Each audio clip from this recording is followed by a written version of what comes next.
Engineers, very warm welcome to Nimbus learning powered by engineers academy.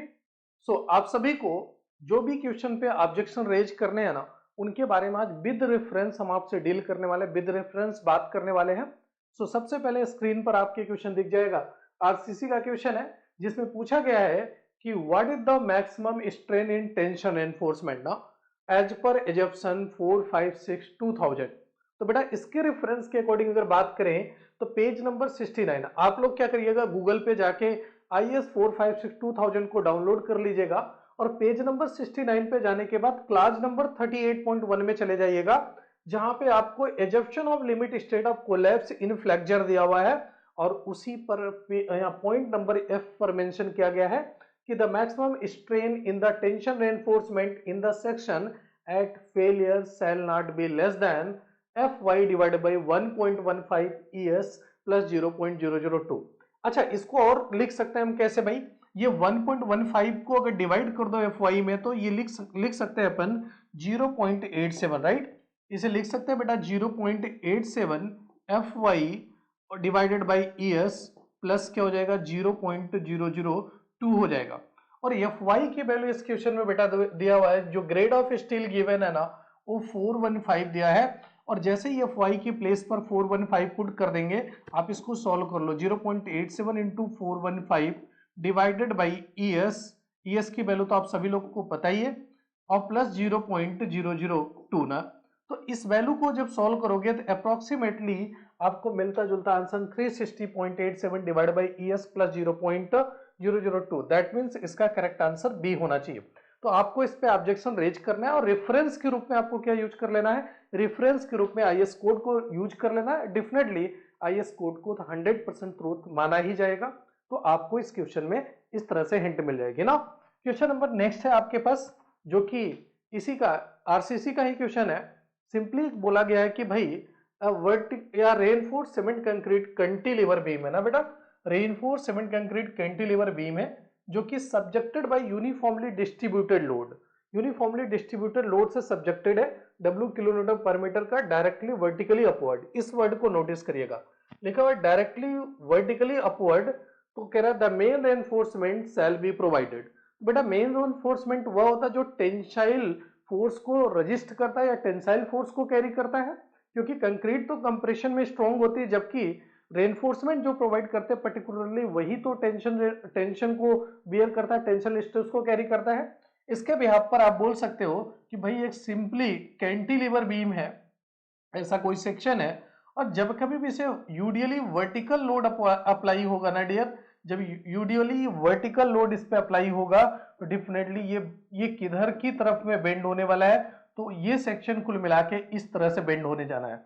तो bend होगा तो बेटा न्यूट्रल एक्सिस तो यहीं कहीं बीच में लाई करेगा। इसका मतलब ऊपर की तरफ कंप्रेशन जोन आ जाने वाला है और नीचे की तरफ बेटा क्या आ जाना है, टेंशन जोन आ जाने वाला है। और आप सभी को पता है कि अपन रेनफोर्समेंट कहां प्रोवाइड करते हैं सर, टेंशन जोन में ही रेनफोर्समेंट प्रोवाइड करते हैं। दैट मींस इसका जो रेनफोर्समेंट प्रोवाइड किया जाएगा न्यूट्रल एक्सिस के विलो किया जाएगा। बेटा कहां किया जाएगा सर, न्यूट्रल एक्सिस के विलो किया जाएगा। तो इसके बिहाफ पर इसका आंसर क्या होना चाहिए, विलो न्यूट्रल एक्सिस, जो कि आंसर नंबर 4 माना हुआ, जो कि गलत है। आप इसको डायरेक्टली आप ऑब्जेक्शन रेज कर देना, कोई रेफरेंस की जरूरत नहीं है, क्योंकि ये कंसेप्चुअल पार्ट है और कंसेप्चुअल पार्ट को भी कोई भी डील कर सकता है ना। तो इसमें आपको कोई भी ऑब्जेक्शन लगाने की मतलब कोई भी रेफरेंस लगाने की जरूरत नहीं, अंडरस्टूड है ना। ठीक है, नेक्स्ट क्वेश्चन आपके सामने है एज पर IS 2000। बेटा IS 2000 कुछ होता ही नहीं है, क्योंकि यहां पे पूछा हुआ है कि the paint coefficient for fully glazed steel door ना, फुली ग्लेज्ड स्टील डोर के लिए paint coefficient definitely each side के लिए 0.50 होता है। और ये बात मेंशन किया गया कहां पे सर, ये बात मेंशन किया गया IS 1200 पार्ट 15 1987 में ना।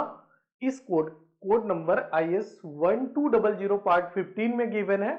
और अगर इस आप कोड में पेज नंबर 7 पे चले जाइए और क्लास नंबर 3.5 और टेबल नंबर फर्स्ट में चले जाइएगा, तो वहीं पर रेफरेंस के रूप में डाटा दिया हुआ है। देखो फुली ग्लेज्ड जो डोर होंगे उनमें 0.50 का जो है मल्टीप्लाइंग फैक्टर या मल्टीप्लिकेशन कोफिशिएंट लिया जाता है, और जबकि पार्टली अगर होगा तो बेटा ये वैल्यू क्या हो जाएगा 0.80 हो जाएगा।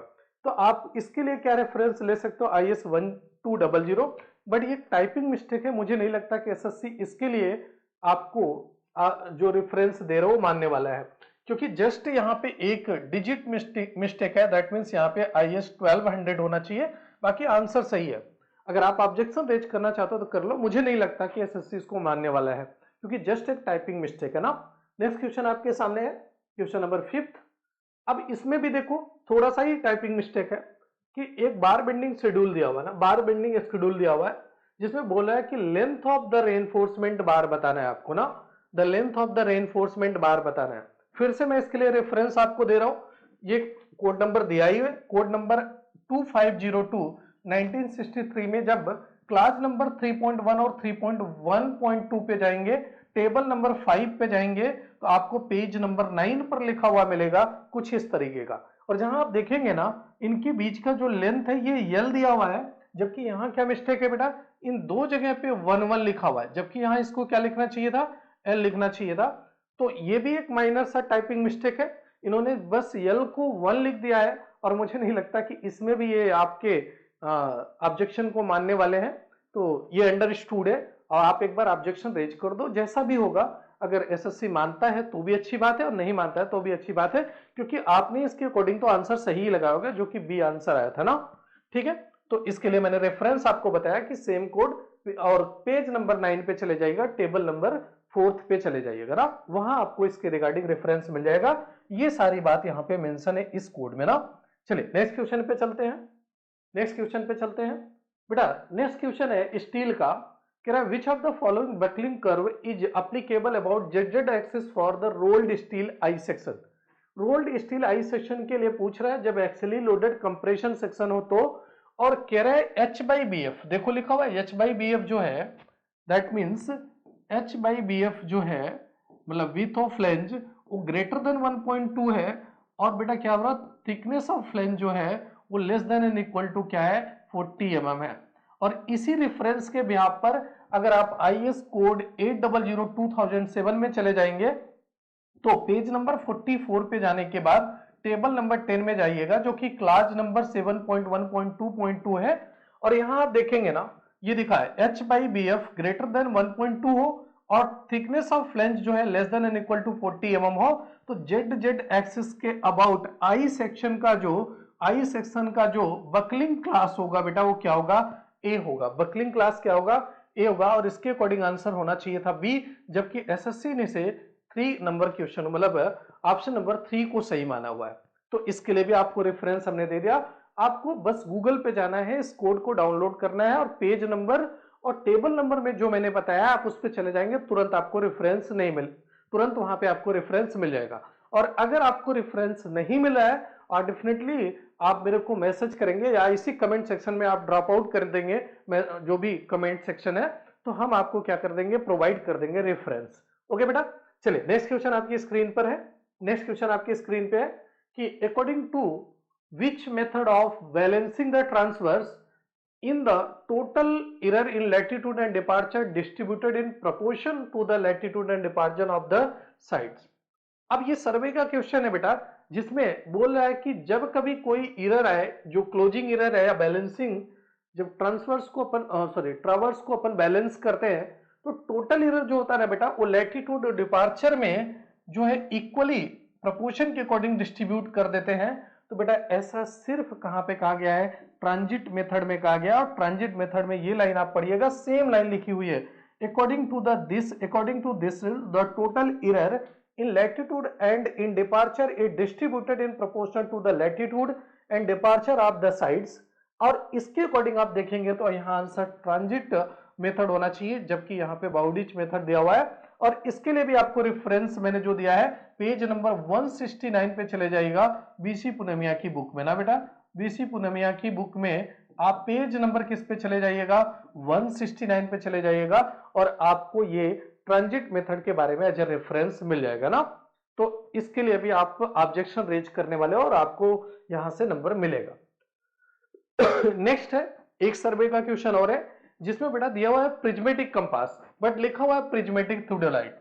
हम इसलिए इन सारे क्वेश्चन को ले आ दिए जिसमें आपको थोड़े से भी डाउट थे क्योंकि आपको लगेगा इस पे ऑब्जेक्शन रेज करना चाहिए कि नहीं करना चाहिए, तो मैं आपको जस्ट हिंट दे दे रहा हूं और आप ऑब्जेक्शन रेज कर सकते हो, लेकिन एसएससी माने या ना माने ये उसकी बात है ना। तो बेटा यहाँ थियोडोलाइट नहीं होनी चाहिए, यहाँ क्या होना चाहिए, कंपास होना चाहिए ना।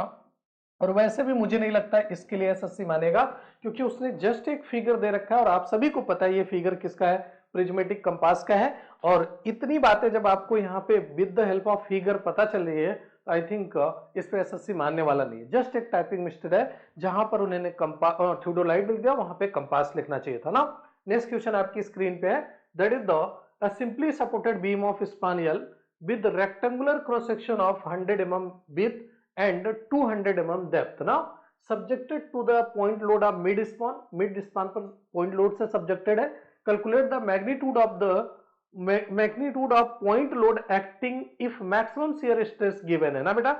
तो ये क्वेश्चन सोम का क्वेश्चन है, और सोम के क्वेश्चन में आप देखोगे ना तो मोस्ट ऑफ द लड़कों ने इसको सॉल्व किया, मोस्ट ऑफ द स्टूडेंट ने सॉल्व किया और करेक्ट आंसर ए बताया, जबकि वास्तव में न्यूमेरिकल में ये बात पूछा ही नहीं गया। क्या पूछा गया भाई, न्यूमेरिकल में क्या बातें पूछी गई है देखिएगा बेटा। अगर न्यूमेरिकल की बात करूं तो न्यूमेरिकल में बोल रहा है कि एक बीम है जो कि सब्जेक्टेड है बेटा किससे, पॉइंट लोड से एट द मिड स्पान ना बेटा, मिड स्पान पे सब्जेक्टेड है। जब ऐसे केसेस में अपन बात करते हैं तो बताओ भाई, अगर मैं ऐसा बोल दूं कि यहां पर कोई लोड P लग रहा है तो बताओ रिजल्टेंट क्या आएगा, दोनों एंड पर, दोनों सपोर्ट पर रिजल्टेंट क्या आ जाएगा। तो बेटा यहां पे अगर मैं बात करूं तो देखिएगा, यहां P लोड अप्लाई कर रहा है मान लो थोड़ी देर के लिए, तो यहां पर जो रिएक्शन आपको मिलने वाला है P/2 मिलने वाला है, यहां भी रिएक्शन P/2 मिलने वाला है ना। दोनों जगह पे रिएक्शन क्या मिलना है बेटा, P/2 मिलने वाला है।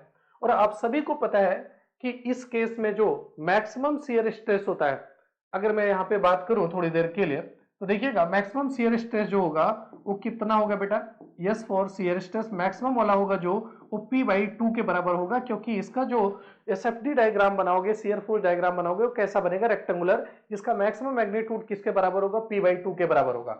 और आप सभी को पता है कि जो टाउ मैक्स होता है बेटा वो क्या होता है, 3/2 टाइम्स ऑफ टाउ एवरेज होता है।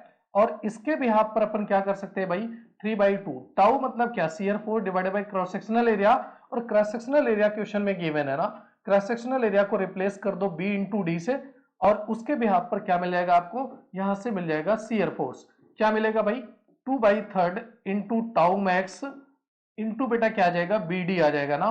तो उस बिहाफ पर 2/3 एंड टाउ मैक्स करने पर क्या आ जाएगा भाई, 1.50 दिया हुआ क्या। और यहां पर अगर डायमेंशन की बात करूं तो 100 इंटू बेटा क्या दिया हुआ है, 200 गिवन है। जब इसको सॉल्व करोगे तो आंसर आ जाएगा आपको 20,000 न्यूटन आ जाएगा, क्या आ जाएगा बेटा, 20,000 न्यूटन आ जाएगा।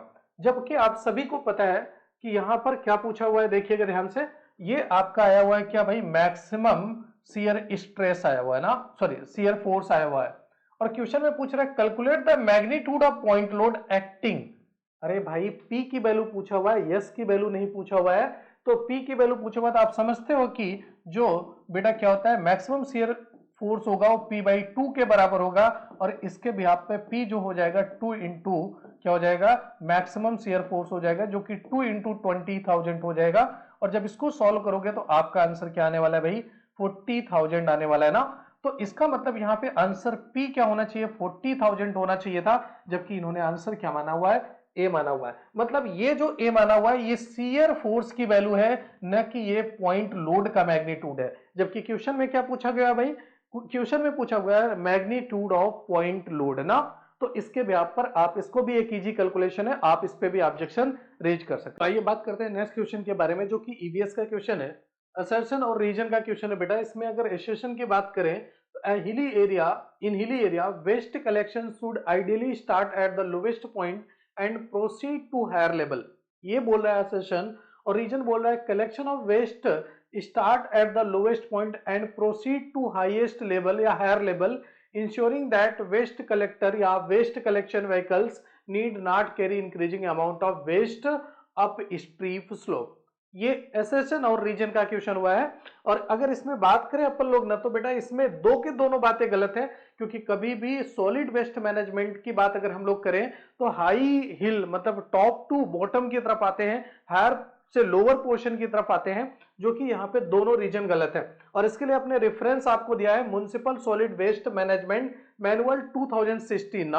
आप जाइएगा गूगल पे solid waste municipal solid waste manual 2016 को डाउनलोड करिएगा, पेज नंबर 161 पे जाइएगा, जहां पे आपको डायरेक्टली लिखा हुआ है waste collection route planning in a critical to ensure an efficient door to door collection and transportation system. आगे लिख रहा है, यहीं से आपको पकड़ना है, यहां से आपके काम की चीज है। In hilly areas waste collection should ideally start at the higher point and proceed to lower level.